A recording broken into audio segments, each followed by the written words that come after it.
سورۃ الحجر بسم اللہ الرحمن الرحیم الف لام را تلک آیات الکتاب وقرآن مبین ربما یود الذین کفروا لو کانوا مسلمین.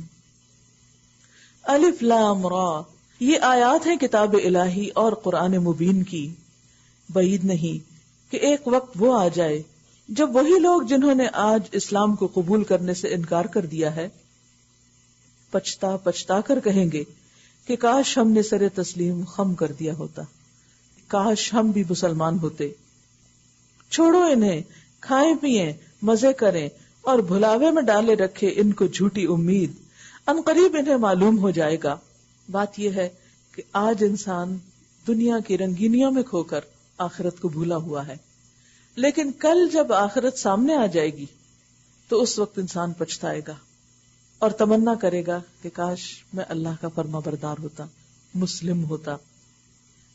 اور یہ واقعہ موت کے ساتھ ہی پیش آ جائے گا کہ انسان کو اپنی خطائیں جب نظر آئیں گی تو وہ سخت دل ملائے گا.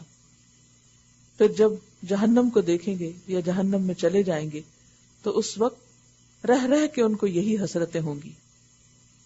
ان کے اعمال بھی ان کے لیے حسرت بن کر سامنے آئیں گے، انتہائی پریشانی کے عالم میں ہوں گے، لیکن اس وقت کچھ فائدہ نہ ہوگا. اب یہاں ان کو ڈانٹ کر کہا جا رہا ہے کہ کھاؤ پیو، مزے کرو، کوئی ضرورت نہیں ہے سب کچھ سننے دیکھنے جاننے کی. عموماً کون سی چیزیں انسان کو اللہ کی طرف آنے سے روکتی ہیں؟ دنیا کے مزے.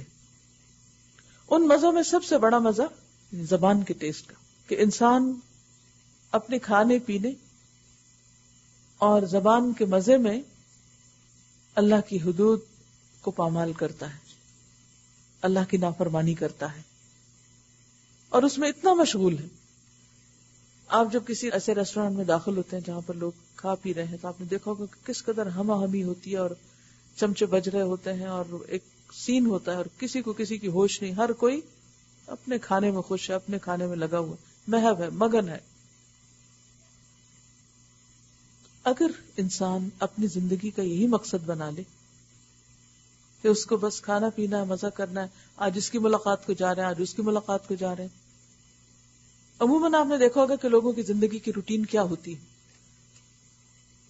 بچے ہیں تو پڑھ رہے ہیں، بڑے ہو کر جاب کرنی ہے، پھر جب جاب مل گئی شادی کرنی، شادی ہو گئی، اب مال کما رہے ہیں، گھر بنا رہے ہیں، اور پھر گھر بنا رہے ہیں تو کیا ہے، آج کسی کو انوائٹ کر رہے ہیں، کل کسی کے ہاں جا رہے ہیں، پھر تفریح، موج میلہ، اور بس زندگی ختم. اور جب ان کو کسی اعلیٰ مقصد کے لیے کچھ کرنے کو کہا جائے تو ان کے پاس وقت ہی نہیں، سوچ ہی نہیں. کیونکہ کوئی بھی چیز قربانی کے بغیر حاصل نہیں ہو سکتی. دنیا کے مزوں کے لیے لوگوں نے آخرت قربان کر رکھی. نمازوں میں تاخیر ہو، اللہ کی راہ میں خرچ کرنے کے لیے کچھ نہ ہو، لیکن دنیا کی رونقیں بحال کرنے کے لیے اور خاص طور پر اس سارے سین کو کریٹ کرنے کے لیے لوگوں نے اپنی آخرت کو داؤ پہ لگا رکھا ہے. تو اس کے بارے میں انسان جو بھی وقت ضائع کرے گا کل قیامت کے دن جا کے پچھتائے گا. فسوف یعلمون، اس کو پتہ چل جائے گا کہ وہ کس لیے بھیجا گیا تھا اور وہ کیا کرتا رہا. ہم نے اس سے پہلے جس بستی کو بھی ہلاک کیا اس کے لیے ایک خاص مہلت عمل لکھی جا چکی تھی. یعنی ہر ایک کا ایک ٹائم پیریڈ ہے. جس طرح انسان کی زندگی کا وقت لکھا جاتا ہے کہ بچہ جب ماں کے پیٹ میں تو اسی وقت لکھ دیا جاتا ہے کہ کتنے سال جیے گا، تو اسی طرح قوموں کے لیے بھی کہ کوئی بھی قوم کتنا عرصہ تک سروائیو کرے گی، کتنی مہلت عمل ہے اس کے پاس. نہ وہ اپنے وقت مقرر سے پہلے ہلاک ہو سکتی ہے نہ اس کے بعد چھوٹ سکتی ہے. یہ لوگ کہتے ہیں اے وہ شخص جس پر ذکر نازل ہوا ہے تو یقیناً دیوانہ ہے. اگر تو سچا ہے تو ہمارے سامنے فرشتوں کو کیوں نہیں لے آتا؟ ہم فرشتوں کو یوں ہی نہیں اتار دیا کرتے، وہ جب اترتے ہیں تو حق کے ساتھ اترتے ہیں اور پھر لوگوں کو مہلت نہیں دی جاتی. یعنی فرشتے تو عذاب لے کر آتے ہیں. رہا یہ ذکر یعنی قرآن تو اس کو ہم نے نازل کیا ہے اور ہم خود اس کے نگہبان ہیں. انا نحن نزلنا الذکر وانا له لحافظون. اے محمد صلی اللہ علیہ وسلم، ہم تم سے پہلے بہت سی گزری ہوئی قوموں میں رسول بھیج چکے ہیں. کبھی ایسا نہیں ہوا کہ ان کے پاس کوئی رسول آیا ہو اور انہوں نے اس کا مذاق نہ اڑایا ہو۔ مجرمین کے دلوں میں تو ہم اس ذکر کو اسی طرح صلاح کی مانند گزارتے ہیں، یعنی ان کے لیے دل کی چبھن کا ذریعہ بن جاتی ہے، وہ اس پر ایمان نہیں لایا کرتے۔ قدیم سے اس قماش کے لوگوں کا یہی طریقہ چلا آ رہا ہے، اگر ہم ان پر آسمان کا کوئی دروازہ کھول دیتے اور وہ دن دہاڑے اس میں چڑھنے بھی لگتے، تب بھی وہ یہی کہتے کہ ہماری آنکھوں کو دھوکا ہو رہا ہے، بلکہ ہم پر تو جادو کر دیا گیا ہے۔ یہ ہماری کار فرمائی ہے کہ آسمان میں ہم نے بہت سے مضبوط قلعے بنائے، ان کو دیکھنے والوں کے لیے مزین کیا، یعنی روشن ستارے سیارے رکھے، اور ہر شیطان مردود سے ان کو محفوظ کر دیا۔ کوئی شیطان ان میں راہ نہیں پا سکتا الا یہ کہ کچھ سن گن لے، اور جب وہ سن گن لینے کی کوشش کرتا ہے تو ایک شعلہ روشن اس کا پیچھا کرتا ہے، یعنی فرشتوں کی باتیں جب وہ سننا چاہتے ہیں تاکہ آ کے کاہنوں کو غیب کی خبریں بتائیں۔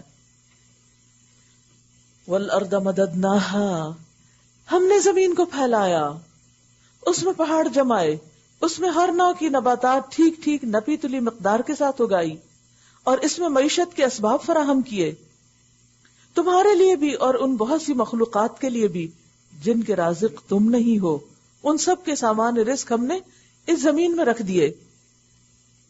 کوئی چیز ایسی نہیں جس کے خزانے ہمارے پاس نہ ہو، اور جس چیز کو بھی ہم نازل کرتے ہیں ایک مقرر مقدار میں نازل کرتے ہیں، چاہے وہ بارش ہو، چاہے وہ رزق ہو، چاہے وہ انسانوں کو ملنے والی نعمتیں ہوں۔ اللہ کا اپنا ایک اندازہ ہے کس کو کتنا کیا کب ملنا چاہیے۔ بارآور ہواؤں کو ہم ہی بھیجتے ہیں، پھر آسمان سے پانی برساتے ہیں اور اس پانی سے تمہیں سیراب کرتے ہیں۔ اس دولت کے خزانہ دار تم نہیں ہو، یہ سب کنٹرول کس کے ہاتھ میں ہے؟ صرف اور صرف اللہ کے ہاتھ میں۔ زندگی اور موت ہم دیتے ہیں اور ہم ہی سب کے وارث ہونے والے ہیں۔ پہلے جو لوگ تم میں سے ہو گزرے ان کو بھی ہم نے دیکھ رکھا ہے، اور بعد کے آنے والے بھی ہماری نگاہ میں ہیں۔ یقیناً تمہارا رب ان سب کو اکٹھا کرے گا، وہ حکیم بھی ہے اور علیم بھی۔ ہم نے انسان کو سڑی ہوئی مٹی کے سوکھے گارے سے بنایا، اور اس سے پہلے جنوں کو ہم آگ کی لپٹ سے پیدا کر چکے، کیونکہ شیاطین بھی جنوں میں سے ہوتے ہیں۔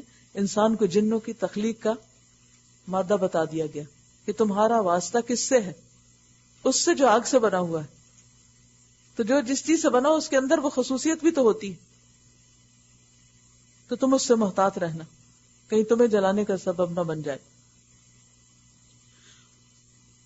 پھر یاد کرو اس موقع کو جب تمہارے رب نے فرشتوں سے کہا کہ میں سڑی ہوئی مٹی کے سوکھے گارے سے ایک بشر پیدا کر رہا ہوں، انسان۔ جب میں اسے پورا بنا چکوں، یعنی مکمل ہو جائے، اور اس میں اپنی روح سے کچھ پھونک دوں، تو تم سب اس کے آگے سجدے میں گر جانا۔ چنانچہ تمام فرشتوں نے سجدہ کیا سوائے ابلیس کے۔ اس نے سجدہ کرنے والوں کا ساتھ دینے سے انکار کر دیا، اس نے سجدہ نہیں کیا۔ رب نے پوچھا، اے ابلیس، تجھے کیا ہوا کہ تو نے سجدہ کرنے والوں کا ساتھ نہیں دیا؟ اس نے کہا، یہ میرا کام نہیں، میرا یہ کام نہیں کہ میں اس بشر کو سجدہ کروں جسے تو نے سڑی ہوئی مٹی کے سوکھے گارے سے پیدا کیا، یعنی اسے حقارت سے دیکھ رہا ہے۔ رب نے فرمایا، اچھا تو نکل جا یہاں سے، کیونکہ تو مردود ہے اور اب روز جزا تک تجھ پر لعنت ہے۔ اس نے عرض کیا، میرے رب یہ بات ہے تو پھر مجھے اس روز تک کے لیے مہلت دے جب کہ سب انسان دوبارہ اٹھائے جائیں گے۔ فرمایا، اچھا تجھے مہلت ہے اس دن تک جس کا وقت ہمیں معلوم ہے اور اللہ کے سوا کسی اور کو معلوم نہیں۔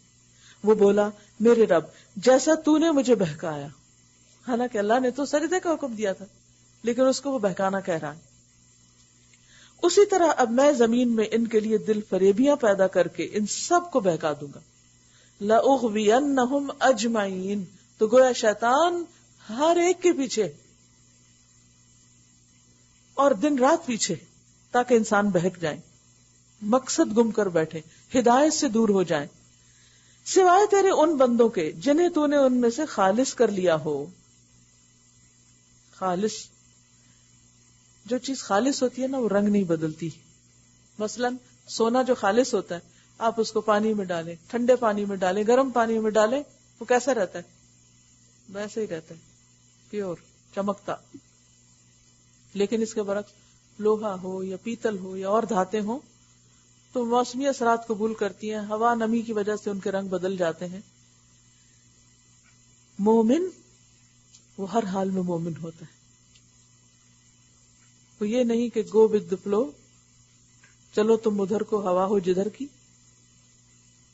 وہ زمین کے کسی بھی خطے پہ ہو، وہ اللہ کا بندہ بن کے رہتا ہے، وہ اللہ کے آگے جھکتا ہے، اللہ کی فرما برداری کرتا ہے. وہ لوگوں سے نہیں ڈرتا، وہ اللہ سے ڈرتا ہے. تو فرمایا کہ جو میرے خالص بندے ہیں وہ تیرے پھیر میں نہیں آئیں گے، ان کا رنگ نہیں بدلے گا، وہ خالص ہی رہیں گے. اس لیے اخلاص کی بہت قدر و قیمت ہے. اور ایمان جب سچا ایمان دل میں داخل ہو جاتا ہے تو وہ سارے کھوٹ باہر نکال دیتا ہے، اور اس کی وجہ سے پھر انسان اللہ کے راستے پر ثابت قدمی اختیار کرتا ہے. جیسے مثل کلمۃ طیبۃ کشجرۃ طیبۃ اصلھا ثابت، اس کے قدم جمے رہتے ہیں. اگر آپ کھجور کے درخت کے دیکھیں نا، اس کے جڑیں ہیں وہ جیسے یہ بھی بنتی ہے نا، 2 انگلی اس طرح ہوتی ہے زمین میں گڑی ہوئی، تو ان کو دیکھ کے بھی احساس ہوتا ہے کہ جیسے مومن کے 2 پاؤں ہوں زمین کے اندر جمے ہوئے، قرار ہے، استقرار ہے. تو بالکل اسی طرح جن لوگوں کے اندر سچا ایمان ہوتا ہے اور ان کے اندر قرار آ جاتا ہے اس ایمان کی وجہ سے، اور وہ مستقل مزاج ہو جاتے ہیں کہ دنیا ادھر سے ادھر ہو جائے، ہمارا یہی رستہ اور ہم نے اسی پہ قائم رہنا ہے، مشکلیں ہوں آسانی ہو. تو پھر ایسے لوگ شیطانی آندھیوں کے آگے جمے رہتے ہیں. الا عبادک منہم المخلصین، مخلص جسے کھوٹ سے پاک کر لیا گیا ہو. شیطان کو پہلے ہی پتا تھا یہ بندے میرے ہاتھ آنے والے نہیں، ان پہ میرا بس نہیں چلے گا. تو جب کبھی آپ شیطان کے اثر میں آ جائیں اور کوئی ایسی بات کر بیٹھیں جو شیطان کو خوش کرے اور اللہ کو ناراض کرے، تو سوچیں کہ کہاں کمی واقع ہوئی، اور آپ یہی دیکھیں گے کہ آپ کی اپنی نیت یا اپنے دل میں کوئی خرابی واقع ہوئی جس کی وجہ سے آپ کے قدموں میں لرزش آئی. اب دیکھیں کہ انسان کب لڑکھڑا کے چلتا ہے؟ جب وہ کمزور ہوتا ہے، دل کمزور ہوتا ہے، سرکولیشن پور ہوتی ہے تو قدم بھی لڑکھڑانے لگتے ہیں. جب ایمان نہیں ہوتا تو پھر حق پہ قائم رہنا بھی مشکل ہوتا ہے. نیک عمل نہ کرنے اور گناہوں کی کثرت کی بھی بنیادی وجہ ایمان کی کمزوری. جب ایمان اور یقین پختہ ہوتا ہے تو پھر انسان ڈٹ جاتا ہے اس طریقے پر، اس طرز عمل پر. قال هذا صراط علی مستقیم، فرمایا یہ راستہ جو سیدھا مجھ تک پہنچتا ہے، بے شک جو میرے حقیقی بندے ہیں ان پر تیرا بس نہ چلے گا. تیرا بس تو صرف ان بہکے ہوئے لوگوں ہی پر چلے گا جو تیری پیروی کریں، اور ان سب کے لیے جہنم کی وعید ہے. لہا 7 ابواب، جہنم کے 7 دروازے ہیں. جنت کے 8 ہیں، جہنم کے 7 ہیں. لکل باب منہم جزء مقسوم، ہر دروازے کے لیے ان میں سے ایک حصہ مخصوص کر دیا گیا کہ کون شخص کس دروازے سے ہو کے جہنم میں جائے گا، اور وہ اس کے اپنے عمل کے مطابق ہوگا.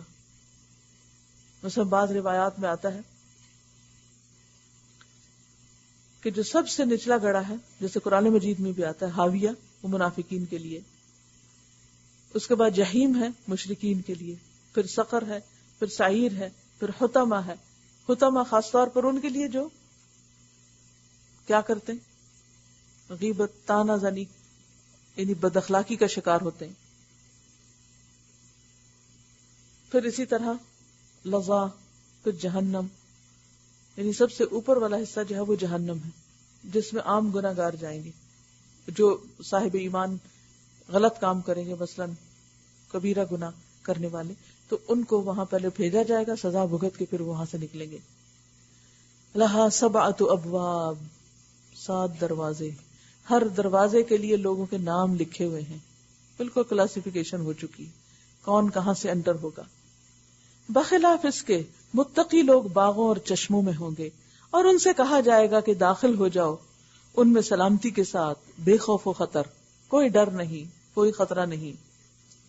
ان کے دلوں میں جو تھوڑی بہت کھوٹ کپٹ ہوگی اسے ہم نکال دیں گے، یعنی بالکل صاف ستھرے ہو کر جنت میں پہنچیں گے، بظاہر بھی دھلے ہوئے اور اندر سے بھی دھلے ہوئے. وہ آپس میں بھائی بھائی بن کر آمنے سامنے تختوں پر بیٹھیں گے، انتہائی محبت کرنے والے آپس میں.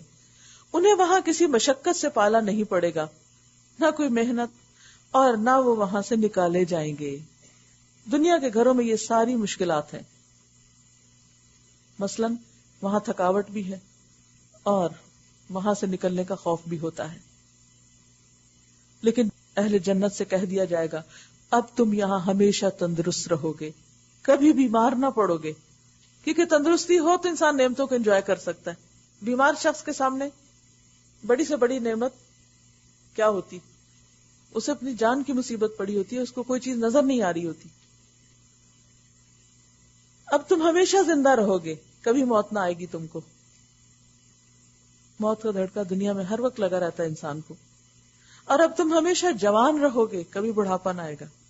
ہر جوان یہ سوچ کر بھی کہ ہم بھی کبھی بوڑھے ہو جائیں گے پریشان ہوتا ہے. اب تم ہمیشہ مقیم رہو گے، کبھی تمہیں یہاں سے کوچ کرنے کی ضرورت نہ ہوگی، یہاں سے نہیں نکالے جاؤ گے. یہ ہے جنت. نبئ عبادی انی انا الغفور الرحیم، میرے بندوں کو خبر دے دو کہ میں بہت درگزر کرنے والا اور رحیم ہوں، مگر اس کے ساتھ میرا عذاب بھی نہایت دردناک عذاب ہے. وَأَنَّ عَذَابِي هُوَ الْعَذَابُ الْأَلِيمُ وَنَبِّئْهُمْ عَنْ ضَيْفِ إِبْرَاهِيمَ، اور انہیں ذرا ابراہیم کے مہمانوں کا قصہ سناؤ.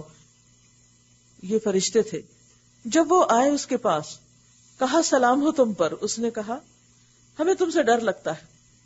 انہوں نے جواب دیا ڈرو نہیں، ہم تمہیں ایک بڑے سیانے لڑکے کی بشارت دیتے ہیں. ابراہیم نے کہا کیا تم اس بڑھاپے میں مجھے اولاد کی بشارت دیتے ہو؟ ذرا سوچو تو صحیح کہ یہ کیسی بشارت ہے جو تم مجھے دے رہے ہو. انہوں نے جواب دیا ہم تمہیں برحق بشارت دے رہے ہیں، تم مایوس نہ ہو. ابراہیم علیہ السلام نے کہا اپنے رب کی رحمت سے مایوس تو گمراہ لوگ ہی ہوا کرتے ہیں. پھر ابراہیم علیہ السلام نے پوچھا اے فرشتو وہ کیا مہم ہے جس پر آپ حضرات تشریف لائے ہو؟ وہ بولے ہم ایک مجرم قوم کی طرف بھیجے گئے ہیں. اشارہ ہے قوم لوط کی طرف. صرف لوط کے گھر والے مستثنا ہیں، ان سب کو ہم بچا لیں گے سوائے اس کی بیوی کے، جس کے لیے اللہ فرماتا ہے کہ ہم نے مقدر کر دیا کہ وہ پیچھے رہ جانے والوں میں شامل رہے گی، وہ نہیں بچ سکے گی. پھر جب یہ فرشتے لوط کے ہاں پہنچے تو اس نے کہا آپ لوگ اجنبی معلوم ہوتے ہیں. انہوں نے جواب دیا نہیں، بلکہ ہم وہی چیز لے کر آئے ہیں جس کے آنے میں یہ لوگ شک کر رہے ہیں، یعنی عذاب. ہم تم سے سچ کہتے ہیں کہ ہم حق کے ساتھ تمہارے پاس آئے ہیں، لہٰذا اب تم کچھ رات رہے اپنے گھر والوں کو لے کر نکل جاؤ اور خود ان کے پیچھے پیچھے چلو، تم میں سے کوئی پلٹ کر نہ دیکھے، بس سیدھے چلے جاؤ جدھر جانے کا تمہیں حکم دیا جا رہا ہے. اور اسے ہم نے اپنا یہ فیصلہ پہنچا دیا کہ صبح ہوتے ہوتے ان لوگوں کی جڑ کاٹ دی جائے گی. اتنے میں شہر کے لوگ خوشی کے مارے بےتاب ہو کر لوط کے گھر چڑھ آئے. لوط نے کہا بھائیو یہ میرے مہمان ہیں، میری فضیحت نہ کرو، اللہ سے ڈرو، مجھے رسوا نہ کرو. ان کی منتیں کر رہے تھے. وہ بولے کیا ہم بارہا تمہیں منع نہیں کر چکے کہ دنیا بھر کے ٹھیکیدار نہ بنو؟ لوط نے عاجز ہو کر کہا اگر تمہیں کچھ کرنا ہی ہے تو یہ میری بیٹیاں موجود ہیں، یعنی ان سے نکاح کر لو. لعمرک انہم لفی سکرتہم یعمہون، تیری جان کی قسم اے نبی صلی اللہ علیہ وسلم، اس وقت ان پر ایک نشہ سا چڑھا ہوا تھا. ہوتا یہی ہے کہ جب بھی کوئی شخص برا کام کرتا ہے اور اس میں حد سے بڑھ جاتا ہے تو اس کا حال ایسا ہی ہوتا ہے جیسے کوئی نشے میں دیوانہ ہو رہا ہو. جس میں وہ آپے سے باہر ہوئے جاتے تھے، آخر کار پاؤں پھٹتے ہی ان کو ایک زبردست دھماکے نے آ لیا اور ہم نے اس بستی کو تلپٹ کر کے رکھ دیا اور ان پر پکی ہوئی مٹی کے پتھروں کی بارش برسا دی. پتھروں کی بارش. آج آپ دیکھیں کہ میزائلز کے ذریعے جو حملے ہوتے ہیں یا ڈرون طیاروں کے ذریعے جو حملے ہوتے ہیں وہ کیا ہوتے ہیں؟ ٹارگیٹڈ ہوتے ہیں نا. پہلے سے ہی کمپیوٹر پہ پلان کر لیتے ہیں کہ کس کی رینج کیا ہے، کون کہاں تک جا سکتا ہے. تو وہ بعض اوقات دور مار میزائل نہیں جو آپ نے سنا ہوگا کبھی، کہ دور سے پھر اپنے نشانے کو ٹارگٹ کر لیتے ہیں بجائے اس کے کہ خود وہاں کھڑا ہو کے کوئی کچھ چلائے. پہلے زمانے میں تو آمنے سامنے کھڑے ہو کے تلواریں چلائی جاتی تھی اور جب تک کسی کے قریب نہ جو تلوار ماری بھی نہیں جا سکتی تھی، اور مارنے میں کتنا اندیشہ تھا کہ فوراً مارنے والا بھی زد میں آ جائے. لیکن اب کیا ہوتا ہے، میزائلز ہیں، مخصوص لیبارٹریز میں بیٹھ کے کمپیوٹر کے ذریعے وہ اپنے ٹارگٹ کو نشانہ بناتے رہتے ہیں. یہ سب کچھ تو ہزاروں سال پہلے دنیا میں اللہ سبحانہ تعالیٰ نے کر کے دکھا دیا کہ ایک ایک پتھر پہ نام لکھا تھا اور جس کو لگنا تھا وہ خود اس تک پہنچ گیا اس کا پیچھا کر کے. آپ سوچیں مثلا کوئی چیز آ رہی ہوتی ہے نا آپ کی طرف، آپ فوراً دائیں بائیں ہو جاتے ہیں اور بچ جاتے ہیں. سوچئے کوئی چیز آپ کی طرف آ رہی ہو پوری شدت سے اور آپ بچنا چاہ رہے ہو، آپ کے پیچھے بھاگے اور آپ ہی کو ہٹ کرے تو کتنی سخت سزا تھی یہ.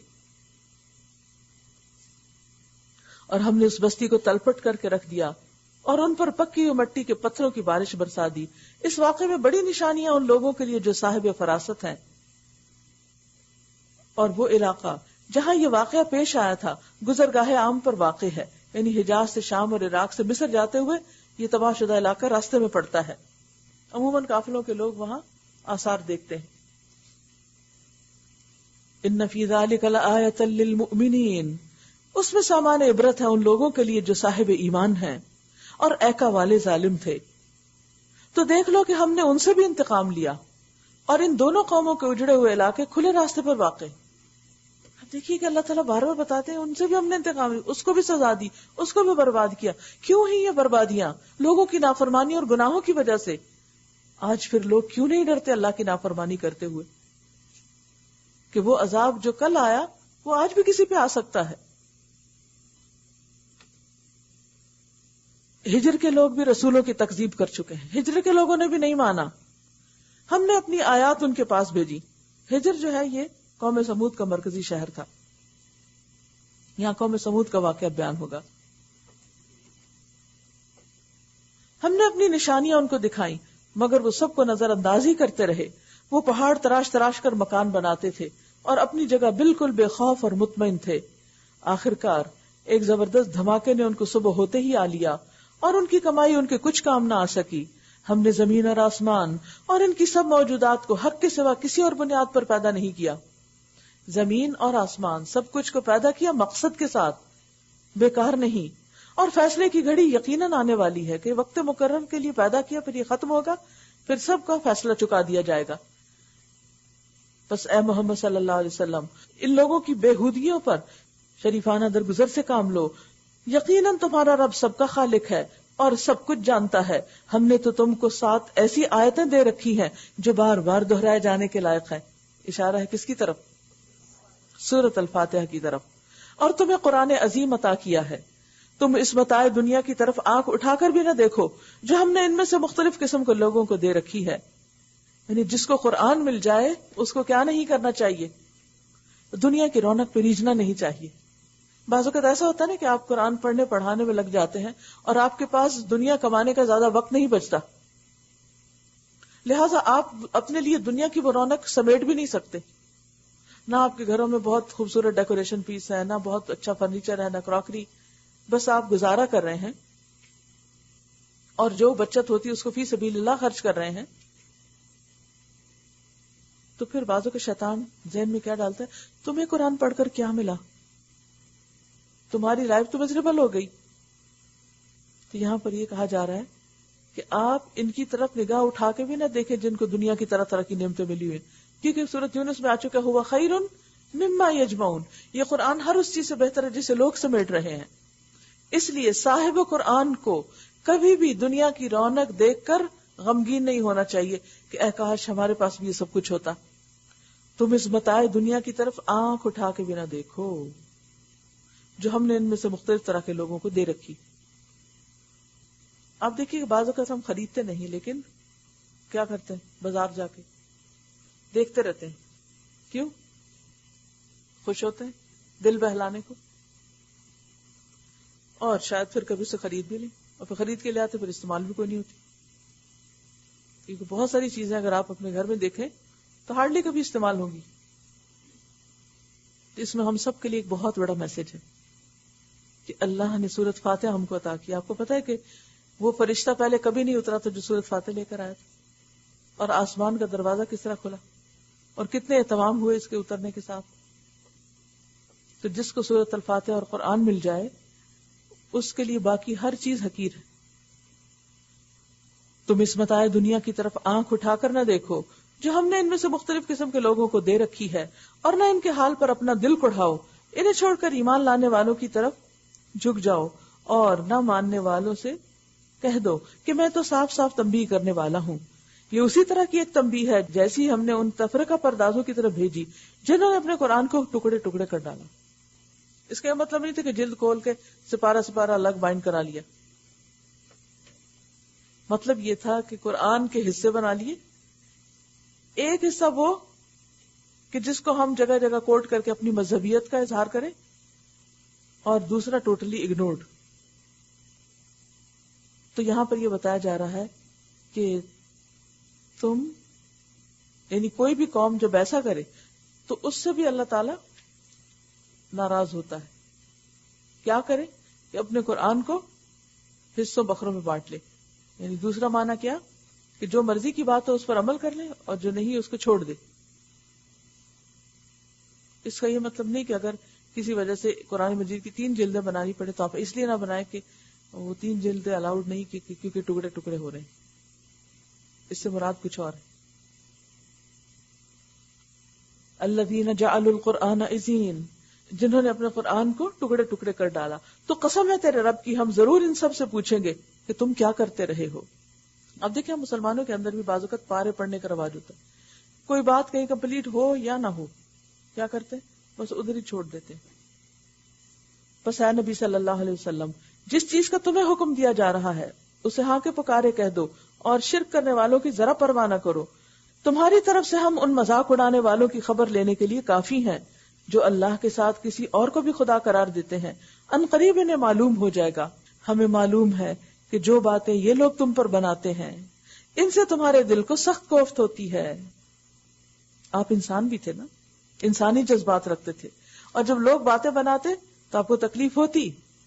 اس کا علاج کیا بتایا اللہ تعالیٰ نے؟ اپنے رب کی حمد کے ساتھ اس کی تسبیح کرو. فسبح بحمد ربک، اور اس کی جناب میں سجدہ بجا لاؤ. یعنی نماز کا وقت ہے تو نماز، ورنہ نوافل. اور کب تک؟ وَعْبُدْ رَبَّكَ، اور اپنے رب کی عبادت کرو. حَتَّى يَأْتِيَكَ الْيَقِينُ، یہاں تک کہ تمہارے پاس وہ گھڑی آ جائے جس کا آنا یقینی ہے، یعنی وفات. تو بات یہ ہے کہ اس میں ہم سب کے لیے بہت بڑا سبق ہے. جو لوگ بھی دین کا کام کرنے نکلیں انہیں مشکلات تو پیش آئیں گی. جب کوئی مشکل پیش آئے اور اپنے اندر ایک ہلچل مچ جائے، بے چینی ہو جائے، آپ لوگوں کی باتوں سے ڈسٹرب ہو جائیں، تو علاج کیا ہے؟ کیا کریں؟ تسبیح کریں، کثرت سے تسبیح. سورۃ النحل. بسم اللہ الرحمن الرحیم. اتی امر اللہ فلا تستعجلوا سبحانہ وتعالی عما یشرکون. آ گیا اللہ کا فیصلہ، یعنی آنے ہی والا ہے، ظاہر ہونے ہی والا ہے. کون سا فیصلہ؟ نبی صلی اللہ علیہ وسلم کی ہجرت کا فیصلہ، کیونکہ یہ مکی صورت ہے.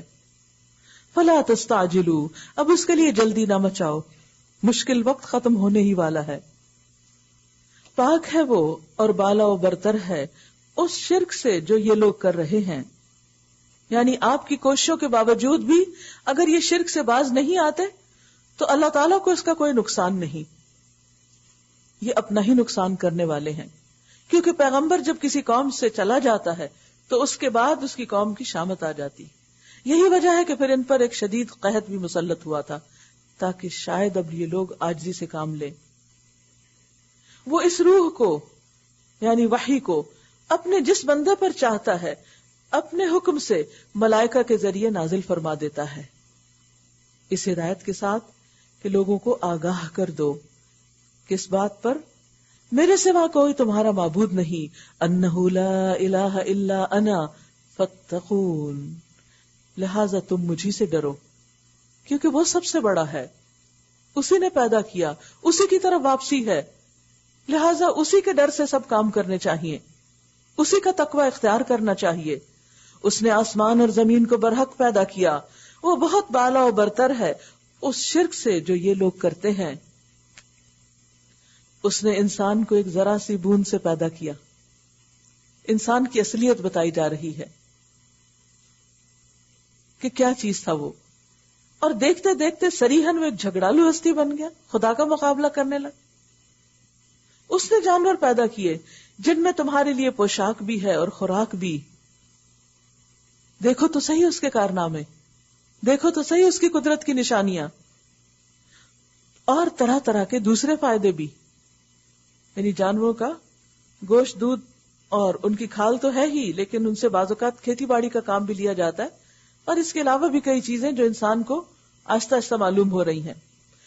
ان میں تمہارے لیے جمال یعنی خوبصورتی ہے، کیا حسین منظر ہوتا ہے. جب صبح تم انہیں چرنے کے لیے بھیجتے ہو. بھیڑ بکریاں جب دور دور تک سرسبز میدانوں میں پھیل جاتی ہیں تو یہ لگتا ہے جیسے موتی بکھر گئے. عجیب منظر اور حسن ہوتا ہے. اور جب کہ شام انہیں واپس لاتے ہو, سورج کے غروب ہونے کا منظر اپنی خوبصورتی پیش کرتا ہے, اور پیٹ بھرے خوش خوش لوٹنے والے جانور عجب حسن پیدا کرتے ہیں اس ساری فضا کے اندر. وہ تمہارے لیے بوجھ ڈھو کر ایسے ایسے مقامات تک لے جاتے ہیں جہاں تم سخت جاں فشانی کے بغیر نہیں پہنچ سکتے. تمہارے خادم بھی ہیں, خدمت گزار, تمہارا بوجھ بانٹتے ہیں. اللہ چاہتا تو تمہیں وہ بنا دیتا اور وہ تمہاری جگہ ہوتے, لیکن اللہ نے تمہارے لیے ان کو پیدا کیا. وہ تو کام میں لگے ہوئے ہیں اور تم انکار میں لگے ہوئے ہو. حقیقت یہ ہے کہ تمہارا رب بڑا ہی شفیق اور مہربان ہے. اس نے گھوڑے اور خچر اور گدھے پیدا کیے تاکہ تم ان پر سوار ہو اور وہ تمہاری زندگی کی رونق بنے. یعنی گھوڑے صرف سواری کے لیے نہیں بلکہ اسٹیٹس سمبل بھی ہیں. وہ اور بہت سی چیزیں تمہارے فائدے کے لیے پیدا کرتا ہے جن کا تمہیں علم تک نہیں. کتنا عظیم ہے ہمارا رب کہ ہمارے علم کے بغیر ہمیں فائدہ پہنچاتا رہتا ہے. اور دوسری طرف ہم ہیں کہ تھوڑا سا کسی کا کچھ کام کر دیں تو جتاتے رہتے ہیں اس کو. اور اللہ ہی کے ذمے ہے سیدھا راستہ بتانا, جبکہ ٹیڑھے راستے بھی موجود ہیں. یعنی انسان کو دنیا میں چونکہ عقل دے کر بھیجا گیا, اس لیے انسان اپنی مرضی سے بھی مختلف طریقے اور مختلف عادات اور رسم و رواج اختیار کرتا ہے. لیکن اللہ نے انسان کو بھٹکنے سے بچا لیا, اپنی خواہشات کا بندہ بننے سے بچا لیا, اپنی عقل کی تابعداری سے بچا لیا. خود راستہ دکھایا اس کو, جس کا آغاز اس نے کیا اور جس کا انجام بھی وہیں پر ہوتا ہے. یعنی اسی سے چلتے اور واپس اسی تک جا لوٹتے ہیں. اگر وہ چاہتا تو تم سب کو ہدایت دے دیتا. هو الذی انزل من السماء ماء لکم منہ شراب ومنہ شجر فیہ تسیمون. وہی ہے جس نے آسمان سے تمہارے لیے پانی برسایا جس سے تم خود بھی سیراب ہوتے ہو اور تمہارے جانوروں کے لیے بھی چارہ پیدا ہوتا ہے. وہ اس پانی کے ذریعے سے کھیتیاں اگاتا ہے اور زیتون اور کھجور اور انگور اور طرح طرح کے دوسرے پھل پیدا کرتا ہے. اس میں ایک بڑی نشانی ہے ان لوگوں کے لیے جو غور و فکر کرتے ہیں.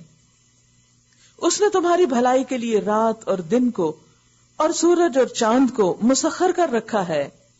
سب کچھ انسان کی خدمت میں لگا ہوا ہے اور سب تارے بھی اسی کے حکم سے مسخر ہیں. اور اگر اللہ ان کو تھام کے نہ رکھتا تو ہمارے سروں پہ برس رہے ہوتے. آپ کو معلوم ہے نا کہ کس قدر شہاب ثاقب گرتے اور کس طرح وہ اوپر فضا میں ہی جل کے ختم ہو جاتے. اور اگر اللہ تعالیٰ یہ پروٹیکٹیو لیئرز نہ بناتا تو وہ سیدھے نیچے آ کے گرتے. تو وہ کنٹرول میں ہے اللہ کے, وہاں کام بھی کر رہے ہیں, مقصد بھی پورا ہو رہا ہے اور تمہارے لیے خوبصورتی کا ذریعہ بھی ہے اور تمہیں ان کے شر سے بچایا بھی گیا ہے. تو کیا پھر بھی شکر گزار نہ ہوگے؟ اس میں بہت نشانیاں ان لوگوں کے لیے جو غور و فکر سے کام لیں, جو عقل سے کام لیں. اور یہ جو بہت سی رنگ برنگ کی چیزیں اس نے تمہارے لیے زمین میں پیدا کر رکھی ہیں, ان میں بھی ضرور نشانی ہے. یعنی کریشن کے جو کلرز ہیں ان لوگوں کے لیے جو سبق حاصل کرنے والے, چاہے وہ مچھلیوں کے رنگ ہو, چاہے وہ پرندوں کے ہوں, چاہے وہ پھولوں کے ہوں, چاہے وہ سبزیوں کے ہوں, چاہے وہ کھیتوں کے ہوں, چاہے وہ آسمان کے رنگ ہوں, ہر طرف رنگ بکھرے ہوئے. یہ سب کچھ انسان کی توجہ کے لیے, غور و فکر کے لیے. اور آپ دیکھیے ان سب رنگوں کو کتنا مناسب طور پر ان کے جو کمبینیشن ہے بنائے گئے. اگر صرف زمین اور آسمان کا رنگ الٹ ہو جاتا, زمین کا رنگ آسمان کو مل جاتا, آسمان کا زمین کو مل جاتا, تو کیا یہی خوبصورتی ہوتی؟ ہرگز بھی نہیں. وَهُوَ الَّذِي سَخَّرَ الْبَحْرَ, وہی ہے جس نے تمہارے لیے سمندر کو مسخر کر رکھا ہے تاکہ تم اس سے تر و تازہ گوشت لے کر کھاؤ اور اس سے زینت کی وہ چیزیں نکالو جنہیں تم پہنا کرتے ہو, زیورات. اتنا ہیوج سمندر اپنی حد پہ رکا ہوا, اگر ذرا ٹلٹ ہو جائے تو سب تمہارے سر پہ آ جائے. تم دیکھتے ہو کہ کشتی سمندر کا سینہ چیرتی ہوئی چلتی ہے کہاں کے لوہے کی ایک چھوٹی سی تار بھی ڈوب جائے اور کہاں اتنا بڑا شپ آسانی سے پانی کے اوپر اوپر پھسلتا چلا جاتا ہے. یہ سب کچھ اس لیے ہے کہ تم اپنے رب کا فضل تلاش کرو اور اس کے شکر گزار بنو. یعنی اللہ نے یہ کائنات تمہارے لیے بنائی, اسے ایکسپلور کرو, اس سے فائدے اٹھاؤ, لیکن جب اٹھا لو تو پھر خود کو کریڈٹ نہ دو کہ ہماری کوشش کے نتیجے میں ہمیں یہ سب کچھ ملا. دیکھو پیدا کس نے کیا تھا, وہاں رکھا کس نے تھا تمہارے لیے. تو جس نے اصل میں بنایا اسی کا شکر ادا کرو. اس نے زمین میں پہاڑوں کی میخیں گاڑ دی تاکہ زمین تم کو لے کر ڈھلک نہ جائے. یعنی کیلوں جیسا کام کر رہے ہیں پہاڑ زمین میں, تب یہ ہمارے زمین کا کرسٹ جو ہے اور یہ اوپر کا حصہ ٹھہرا ہوا ہے.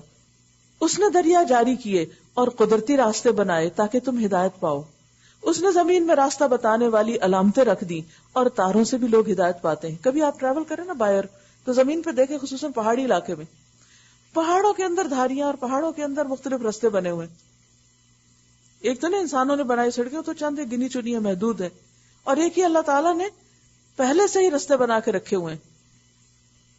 انسانوں نے تو ان رستوں کو ذرا پکا کر لیا ہے, زمین پر بھی اور پہاڑوں پہ بھی مزید ان کو تراش لیا ہے, ورنہ اصل میں تو اللہ ہی نے. اور تاروں سے بھی لوگ ہدایت پاتے ہیں. یعنی رات کے اندھیرے میں تم کس ڈائریکشن پہ جا رہے ہو تمہیں کچھ خبر نہیں, ہو بھی نہیں سکتی, لیکن ستاروں کی چال سے تمہیں بھی چلنا آ جاتا ہے. افمن یخلق کمن لا یخلق افلا تذکرون. پھر کیا وہ جو پیدا کرتا ہے اور وہ جو کچھ بھی پیدا نہیں کرتے, کیا دونوں برابر ہو سکتے ہیں؟ کیا تم ہوش میں نہیں آتے؟ اگر تم اللہ کی نعمتوں کو گننا چاہو تو گن نہیں سکتے. وَإِن تَعُدُّوا نِعْمَةَ اللَّهِ لَا تُحْصُوهَا. حقیقت یہ ہے کہ وہ بڑا ہی درگزر کرنے والا اور رحیم ہے, حالانکہ وہ تمہارے کھلے سے بھی واقف ہے اور چھپے سے بھی, اس کو سب پتا. اب دیکھیں, اگر کسی انسان کو ہمارے چھپے کا پتہ چل جائے تو پھر بھی وہ ہم پر رحیم رہے. ماں کو جب پتہ چلتا ہے بچے نے کوئی گڑبڑ کی ہے اور چھپ کے کی ہے تو پتہ چلنے پر اس کا حال کیا ہوتا ہے. لیکن آپ دیکھیں اللہ سبحانہ وتعالی, اس کو ہماری نیتوں کے حال پتہ ہے, ساری خرابیاں اندر کی ساری گندگیاں پتہ ہے اس کو, اس کے باوجود وہ ہم پہ رحم اور شفقت کرتا چلا جاتا ہے. کس قدر مہربان ہے وہ رب. والذین یدعون من دون اللہ لا یخلقون شیئا وہم یخلقون. اور وہ دوسری ہستیاں جنہیں اللہ کو چھوڑ کر لوگ پکارتے ہیں, وہ کسی چیز کی بھی خالق نہیں بلکہ خود مخلوق ہیں, مردہ ہیں نہ کہ زندہ, اور ان کو کچھ معلوم نہیں انہیں کب دوبارہ زندہ کر کے اٹھایا جائے گا. خصوصاً قبروں میں پڑے ہوئے لوگ جن کو لوگ خدا سمجھے بیٹھے اور جن سے جا کے دعائیں کرتے ہیں. الہکم الہ واحد, تمہارا خدا بس ایک ہی خدا ہے, ایک ہی الہ ہے. فالذین لا یؤمنون بالآخرۃ قلوبہم منکرہ. مگر جو لوگ آخرت کو نہیں مانتے ان کے دلوں میں انکار بس کر رہ گیا ہے. قلوبہم منکرہ, اور وہ گھمنڈ میں پڑ گئے ہیں. اللہ یقیناً ان کے سب کرتوت جانتا ہے, چھپے ہوئے بھی اور کھلے ہوئے بھی. وہ ان لوگوں کو ہرگز پسند نہیں کرتا جو غرور نفس میں مبتلا ہوں, جو اپنے آپ کو بڑی چیز سمجھے. لا يحب المستكبرین. کیسے ہیں یہ متکبر لوگ کہ جب ان کے سامنے حق پیش کیا جاتا ہے, جب کوئی ان سے پوچھتا ہے کہ تمہارے رب نے یہ کیا چیز نازل کی ہے, یعنی قرآن کے بارے میں, وحی کے بارے میں, تو کہتے ہیں آجی وہ تو اگلے وقتوں کی فرسودہ کہانیاں, پرانے قصے ہیں قرآن میں. تو یہ باتیں وہ اس لیے کرتے ہیں کہ قیامت کے روز اپنے بوجھ بھی پورے اٹھائیں اور ساتھ ساتھ کچھ ان لوگوں کے بوجھ بھی سمیٹیں جنہیں یہ جہالت کی وجہ سے گمراہ کر رہے ہیں. گویا اگر کسی نے دوسرے کسی انسان کو دین سے بھگایا, دین کو مشکل کر کے بتایا یا دین سے ڈرایا, تو پھر اس کا ذمہ بھی اس پر ہوگا جو خود بہک رہا ہے اور دوسروں کو بھٹکا رہا ہے. بھٹکانے والا خود ذمہ دار ہوگا. دیکھو کیسی سخت ذمہ داری ہے جو اپنے سر لے رہے ہیں. ان سے پہلے بھی بہت سے لوگ حق کو نیچا دکھانے کے لیے ایسی ہی مکاریاں کر چکے, تو دیکھ لو کہ اللہ نے ان کے مکر کی عمارت جڑ سے اکھاڑ پھینکی. کہاں ہیں وہ سب لوگ؟ دنیا کی بڑی بڑی تہذیبیں اور قومیں اور ترقی یافتہ لوگ, کچھ بھی تو نہیں بچا. اور اس کی چھت اوپر سے ان کے سر پہ آ رہی, اور ایسے رخ سے ان پہ عذاب آیا جدھر سے اس کے آنے کا ان کو گمان تک نہ تھا, ان کو خیال بھی نہ تھا. لیکن جب عذاب آیا تو ان کی چھتیں نیچے گر پڑی. پھر قیامت کے روز اللہ انہیں ذلیل و خوار کرے گا اور ان سے کہے گا, بتاؤ اب کہاں ہے میرے وہ شریک جن کے لیے تم اہل حق سے جھگڑے کیا کرتے تھے. جن لوگوں کو دنیا میں علم حاصل تھا وہ کہیں گے آج رسوائی اور بدبختی ہے کافروں کے لیے. ہاں انہی کافروں کے لیے جو اپنے نفس پر ظلم کرتے ہوئے جب ملائکہ کے ہاتھوں گرفتار ہوتے ہیں تو سرکشی چھوڑ کر فوراً ڈگیں ڈال دیتے ہیں اور کہتے ہیں ہم تو کوئی قصور نہیں کر رہے تھے. ملائکہ جواب دیتے ہیں کر کیسے نہیں رہے تھے, اللہ تمہارے کرتوتوں سے خوب واقف ہے. اب جاؤ جہنم کے دروازوں میں گھس جاؤ, وہیں تم کو ہمیشہ رہنا ہے. بس حقیقت یہ ہے کہ بڑا ہی برا ٹھکانہ ہے متکبروں کے لیے. ان آیات میں بھی آپ دیکھیں کہ موت کے وقت جب فرشتے آتے ہیں تو متکبر سے متکبر لوگ بڑی عاجزی دکھاتے ہیں, مسکین بن جاتے ہیں اور اپنے غلط کاموں کا انکار کرنے لگتے ہیں. ما کننا نعمل من سوء, ہم کوئی برا کام نہیں کر رہے تھے, ہم تو سب اچھا کر رہے تھے. انسان جب زندگی دنیا میں ہوتا ہے اس کو جب بھی یہ غلط فہمی رہتی ہے کہ وہ بہت اچھا کر رہا ہے, اور جب موت کے فرشتے آتے ہیں تو جب بھی وہ یہی جھوٹ بولنے لگتا ہے. ویسے تو تکبر خود ایک جھوٹ ہے. انسان خود کو جو سمجھتا ہے وہ ہے نہیں, سوچ کا جھوٹ, دھوکا. وَقِيلَ لِلَّذِينَ اتَّقَوْا مَاذَا أَنزَلَ رَبُّكُمْ, دوسری طرف جب تقوی والوں سے پوچھا جاتا ہے کہ یہ کیا چیز ہے جو تمہارے رب کی طرف سے نازل ہوئی, یہ کیا قرآن ہے جو تم پڑھتے ہو, تو جن کے دلوں میں تقوی ہوتا ہے ان کا جواب کیا ہوتا ہے؟ قالوا خیرا, خیرا, وہ جواب دیتے ہیں بہترین چیز, بہترین چیز اللہ نے اتاری ہے, قرآن سے بڑھ کر تو کچھ اچھا ہے ہی نہیں. اس طرح کے نیکوکار لوگوں کے لیے اس دنیا میں بھی بھلائی ہے اور آخرت کا گھر تو ضرور ہی ان کے حق میں بہتر ہے.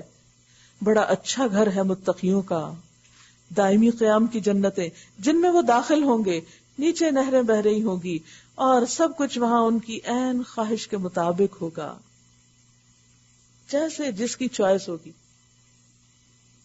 دنیا میں تو لمٹس ہوتی, آپ اپنی مرضی کا گھر بنانا چاہتے ہیں, سٹی کاؤنسل آپ کو بنانا نہیں دینے تھی. آپ اپنی مرضی سے رنگ لگانا چاہتے ہیں, اس کے لیے بھی ریسٹرکشن ہے. نقشہ اپنی مرضی سے بعض اوقات نہیں بنا سکتے. اور پھر آپ دیکھیں کہ مرضی کا بن بھی جاتا ہے تو کچھ دن کے بعد اپنی غلطیاں نظر آنے لگتی کہ یہ ٹھیک نہیں بنایا. لیکن وہاں جس وقت جیسے چاہیں تبدیلی بھی ہو سکتی. کذالک یجزی اللہ المتقین, اللہ متقی لوگوں کو یہی جزا دیتا ہے, تقوی والوں کے لیے جزا ہے. ان متقیوں کو الذین تتوفاہم الملائکہ, جن کی روحیں فرشتے قبض کرتے ہیں تو وہ اس حال میں ہوتے کہ طیبین, پاک صاف ہوتے ہیں. مومن روح پاک جسم میں رہنا چاہتی, اس کی سوچیں پاک ہوتی, اس کی گفتگو پاک ہوتی, اس کے عمل میں پاکیزگی ہوتی. تو مومن کے پاس جب فرشتے حاضر ہوتے ہیں تو اس کا جسم, اس کا لباس, اس کی چیزیں پاکیزہ ہوتی. مومن کس طرح پاکیزہ رہتا ہے؟ دیکھیں 5 نمازیں جو پڑھنی, آپ ناپاک رہ ہی نہیں سکتے. اب ناپاک ہوتے فوراً آپ کو فکر لگ جاتی کہ میرا لباس ٹھیک ہونا چاہیے, میرا جسم پاک ہونا چاہیے. تو جو اسی روٹین میں رہے گا تو 2 نمازوں کے بیچ میں کسی وقت آئیں گے نا فرشتے, تو پھر ان کو پاکیزہ ہی پائیں گے, صاف ستھرا ہی پائیں گے. یقولون سلام علیکم, آ کر سلام کریں گے, السلام علیکم, ادخلوا الجنہ, جنت میں چلو, جنت میں داخل ہو جاؤ, بما کنتم تعملون, بوجہ اس کے جو تم عمل کرتے رہے اپنے اعمال کی وجہ سے. اب جو یہ لوگ انتظار کر رہے ہیں, یعنی باقی لوگ جو نہیں مانتے, تو اس کے سوا اب اور کیا باقی رہ گیا ہے کہ ملائکہ ہی آ پہنچے یا تیرے رب کا فیصلہ صادر ہو جائے. اس طرح کی ڈٹائی ان سے پہلے بہت سے لوگ کر چکے ہیں. پھر جو کچھ ان کے ساتھ ہوا وہ ان پر اللہ کا ظلم نہ تھا بلکہ ان کا اپنا ظلم تھا جو انہوں نے خود اپنے اوپر کیا. ان کے کرتوتوں کی خرابیاں آخرکار ان کی دامن گیر ہو گئیں اور وہی چیز ان پر مسلط ہو کر رہی جس کا وہ مذاق اڑایا کرتے تھے. یہ مشرکین کہتے ہیں اگر اللہ چاہتا تو نہ ہم اور نہ ہمارے باپ دادا اس کے سوا کسی اور کی عبادت کرتے اور نہ اس کے حکم کے بغیر کسی چیز کو حرام ٹھہراتے. ایسے ہی بہانے ان سے پہلے کے لوگ بھی بناتے رہے ہیں. تو کیا رسولوں پر صاف صاف بات پہنچا دینے کے سوا اور بھی کوئی ذمہ داری ہے؟ ہم نے ہر امت میں ایک رسول بھیج دیا اور اس کے ذریعے سب کو خبردار کیا کہ اللہ کی بندگی کرو اور طاغوت کی بندگی سے بچو. وَاجْتَنِبُوا الطَّاغُوتَ, شیطان کے پھندے میں نہ آنا. اس کے بعد ان میں سے کسی کو اللہ نے ہدایت بخشی اور کسی پر گمراہی مسلط ہو گئی. پھر ذرا زمین میں چل پھر کر دیکھ لو کہ جھٹلانے والوں کا کیا انجام ہو چکا ہے. اے محمد صلی اللہ علیہ وسلم, تم چاہے ان کی ہدایت کے لیے کتنے ہی حریص ہو. مگر اللہ جس کو بھٹکا دیتا ہے پھر اسے ہدایت نہیں دیا کرتا، اور اس طرح کے لوگوں کی مدد کوئی نہیں کر سکتا. ایسے لوگوں کے لیے بس دعا ہی کر سکتے ہیں کہ اللہ ان کے دل کھول دے اور ان کو ہدایت مل جائے. یہ لوگ اللہ کے نام کی کڑی کڑی قسمیں کھا کر کہتے ہیں کہ اللہ کسی مرنے والے کو پھر سے زندہ کر کے نہ اٹھائے گا. یعنی اتنا یقین ہے ان کو اس بات کا. اٹھائے گا کیوں نہیں؟ یہ تو ایک وعدہ ہے جسے پورا کرنا اس نے اپنے اوپر واجب کر لیا ہے، مگر اکثر لوگ جانتے نہیں. بہت سے لوگ یہ نہیں جانتے کہ واپسی، دوبارہ جی اٹھنا یقینی بات ہے، لازم ہے. کیوں اللہ دوبارہ اٹھانا چاہتا ہے، دوبارہ پیدا کرنا چاہتا ہے؟ کہ اللہ ان کے سامنے اس حقیقت کو کھول دے جس کے بارے میں یہ اختلاف کر رہے ہیں، اور منکرین حق کو معلوم ہو جائے کہ وہ جھوٹے تھے. رہا اس کا امکان تو ہمیں کسی چیز کو وجود میں لانے کے لیے اس سے زیادہ کچھ نہیں کرنا ہوتا کہ اسے حکم دیں. کیا حکم؟ کہ ہو جا، کن فیکون، تو وہ ہو جاتی ہے. والذین ہاجروا فی اللہ من بعد ما ظلموا، جو لوگ ظلم سہنے کے بعد اللہ کی خاطر ہجرت کر گئے ہیں ان کو ہم دنیا ہی میں اچھا ٹھکانہ دیں گے، اور آخرت کا اجر تو بہت بڑا ہے. کاش وہ جان لیں، کاش جان لیں وہ مظلوم جنہوں نے صبر کیا اور جو اپنے رب کے بھروسے پر کام کر رہے ہیں. اے محمد صلی اللہ علیہ وسلم، ہم نے تم سے پہلے بھی جب کبھی رسول بھیجے، آدمی ہی بھیجے، مرد ہی آئے جن کی طرف ہم اپنے پیغامات وحی کیا کرتے تھے. فَاسْأَلُوا أَهْلَ الذِّكْرِ إِن كُنتُمْ لَا تَعْلَمُونَ، اہل ذکر سے پوچھ لو اگر تم لوگ خود نہیں جانتے. اہل ذکر سے مراد یہاں علماء اہل کتاب ہیں. پچھلے رسولوں کو بھی ہم نے روشن نشانیاں اور کتابیں دے کر بھیجا تھا، اور اب یہ ذکر تم پر نازل کیا ہے تاکہ تم لوگوں کے سامنے اس تعلیم کی تشریح اور توضیح یعنی وضاحت کرتے جاؤ جو ان کے لیے اتاری گئی تھی. مراد اس سے کیا ہے کہ قرآن پاک جو کچھ لے کر آیا ہے اس پر عمل نبی صلی اللہ علیہ وسلم نے کر کے دکھایا، اور اپنے عمل سے اور اپنے قول سے اس کی تفسیر اور تشریح کی. مثلا قرآن کہتا ہے کہ وہ یقیمون الصلاۃ، نماز قائم کرتے ہیں، لیکن ہم اپنی عقل سے کیسے اس گتھی کو سلجھا سکتے ہیں کہ نماز قائم کرنا کیا ہوتا ہے؟ کیا کسی ڈکشنری میں دیکھیں گے؟ ہمارے ایک پروفیسر تھے، ان کے آگے پروفیسر تھے اے جے آربری، جنہوں نے قرآن پاک کا ٹرانسلیشن بھی کیا، تو کیمبرج میں کام کرتے تھے سب. تو کہتے ہیں کہ میں ایک دن لائبریری میں کام کر رہا تھا تو میں نے دیکھا کہ میرے پروفیسر بہت دیر سے کچھ ڈھونڈ رہے ہیں اور سمجھ نہیں آ رہی ان کو. تو میں نے ان سے پوچھا کہ میں آپ کی کو مدد کر سکتا ہوں؟ تو انہوں نے کہا کہ میں وضو کا طریقہ معلوم کر رہا ہوں، وہ ڈھونڈ رہا ہوں کہ کیسے ہوتا ہے. تو وہ انہوں نے انہیں اشارے سے کر کے بتا دیا، تو بات ختم. اب آپ دیکھیے کہ اگر ہمیں یہ ذمہ داری دے دی جاتی کہ یہ قرآن تو ہے، حدیث کوئی نہیں، تفصیل کوئی نہیں، تشریح کوئی نہیں، عملی مثال کوئی نہیں، اور تم جاؤ اور خود ڈکشنریوں سے پڑھ پڑھ کے کتابیں ڈھونڈ کے اس کے اوپر عمل کر لو، تو دیکھیے دنیا کا نقشہ کیا ہوتا. ایک ہی مسجد کے اندر لوگ کیا کیا کر رہے ہوتے اگر ہر ایک اپنی خواہش اور اپنی عقل اور اپنی مرضی سے کام کر رہا ہوتا. کوئی ادھر قبلہ بنا لیتا، کوئی ادھر بنا لیتا، کوئی ادھر منہ کر کے کھڑا، کس قدر ہڑبونگ ہوتا. تو اللہ سبحانہ وتعالیٰ نے ہم پر بہت بڑا احسان کیا. لقد من اللہ علی المؤمنین اذ بعث فیہم رسولا من انفسہم یتلو علیہم آیاتہ، وہ اللہ کی کتاب کو پڑھ کے بھی سناتا ہے، ویزکیہم، تزکیہ بھی کرتا ہے، ویعلمہم الکتاب، اور ان کو کتاب کی تعلیم دیتا ہے. تو تعلیم دینے میں نظری اور عملی دونوں طرح کی ہوتی ہے.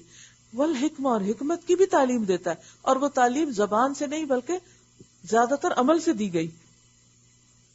وَأَنزَلْنَا إِلَيْكَ الذِّكْرَ لِتُبَيِّنَ لِلنَّاسِ، رسول کے بھیجنے کا مقصد بھی یہی ہے کہ وہ وضاحت کرے. لیکن کتنی آسانی سے لوگ کہتے ہیں قرآن کو تو مانتے ہیں، حدیث کو نہیں مانتے. کتنی لا علمی اور جہالت کی بات ہے. کیونکہ قرآن یاد دہانی کے لیے، عمل کے لیے ہے. عمل کرو گے کیسے؟